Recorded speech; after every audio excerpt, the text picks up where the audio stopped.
Morning everyone, let's have some fun and games. Today we're going to play a bit about the patent office, what a con it is. A chap called Albert Einstein worked in a patent office. He got different patents together, collected the information and come up with the E = MC squared. The man's a thief. As all a patent office does, it's run by a government. They have the first read of your patent and they do one of three things for it. One, stamp it national security because they're going to get fucked. Two, stamp it national security and give it to the military and you got fucked. Or stamp it three, not viable because it economically destroys the country. You may, with a little bit of luck, get them to acknowledge it, but then they will only acknowledge something if it's not worth anything to them. So that's why I tend to do everything public, because I don't give a fuck about the patent office. If anybody takes my technology and makes anything of it and makes it work, remember where you got it from, and I'll accept my little bit at the end of the day. There we go. I'll keep my lights running along the bottom. They are powered on a single wire, so you don't have to have two wires around a house, only one. So that's half the cost of all the wire in the house, and I can add as many of these as I want, but I've proved a point with this row here. Got some little numbers that we're going to fuck about with today, and that is the scalar wave or ion transfer. Forget electricity, it's old-fashioned, it's a dinosaur, it kills you, it's dangerous, it uses horrible, nasty electron things. Keep away. You live on the planet Earth, and I use a calculation up here, what's known as an E1 to an E2. That's two wires, Earth on one side, Earth on the other. Touch them on your ear rolls, bang. You don't go bang, okay? There's no power on them.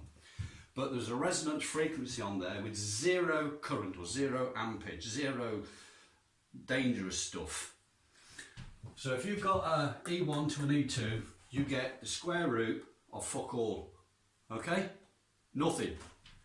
If you take an E1 via an SCU, a scalar conversion unit, one of my toys, to an E2, you get big volts and big power. Don't call me a liar or a dirty cunt, you see it, right? If you take an E1 via an SCU through a type of resistor through a supercap back to E2, you get big storage.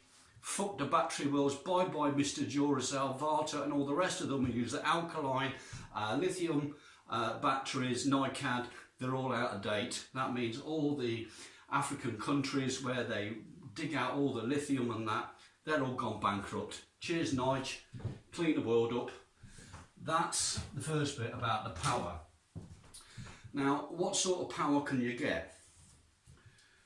Well, if you take an E1 and E2 and just dick around for your own little fun and stick an LED across the E1 and E2, it'll give you 30% of the possible current that's available.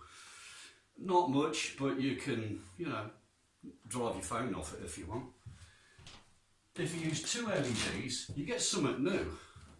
If you've got two legs on an LED, and you've got two legs on an LED, and you put them together, you end up with three legs. Ha! Fuck me! We've got three legs, we've got a plus, a zero and a minus, which gives us a new ion state. You don't get that with electricity, you've got plus and minus, kill you or not.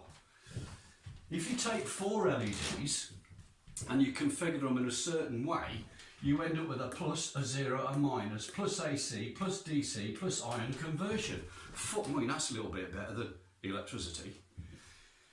Now if you take that lot and use a bit of common sense, you know, this stuff that up here that you were born with, the bit that says don't stick your fingers in the cage because you get fucking bit. If you take one LED, commercial one, you get a plus and minus. Ah, like this, plus and minus. Not very, it does stuff, it's clever. But if you take an LED and an E1 and E2, you get an inversion. What the fucking hell is an inversion? It means the plus goes to minus and the minus goes to the plus, or Vicky Verky. So you can flip the electronic polarisation in a circuit with an LED. Now if you can switch it on and off at will, that's a digital state. If you've got a digital state, you make computers that go on or off, yes or no, do this, do that. We're very easy. But if you now use a complex set of LEDs, like I've got down here on my desk, you can have plus plus plus, plus plus minus, plus plus zero, plus plus, minus plus a plus, minus plus minus, and minus plus zero, which is 6 ion states from an LED, which gives you and, or, else, if, nor, and XOR. Oh fuck me, is that not the computational state of all computers? With no heat? But this one actually does a calculation at 3 times 10 to the power of 8 calculations per second, or 300 billion. That's 300 times faster than the fastest computer that you've got today, with no heat. Now, because you can stack these and you can configure them in any way, you can build a little box which is 100 by 100 by 100. Yeah. So you've got 1,000 on a layer.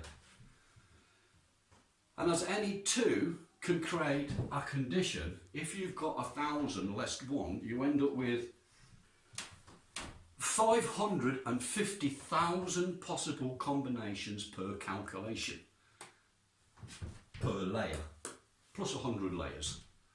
So you're looking at 500 million computational calculations with inside its own array that are occurring at 3 times 10 to the power of 8 computational calculations per second. This is 3-dimensional computational linear mathematics. A bit that you clever fuckers at MIT don't even know exists yet. This makes quantum computing as archaic as a fucking stone wheel. Now, if anybody wants to come and test this, you know where I am, you can come and have a play. But all the proof is right in front of you right now. So just a quick one for that one. And I've got to make another one this morning, which is going to piss a few people off. Right, thanks for that one. Cheers, chaps. And ladies.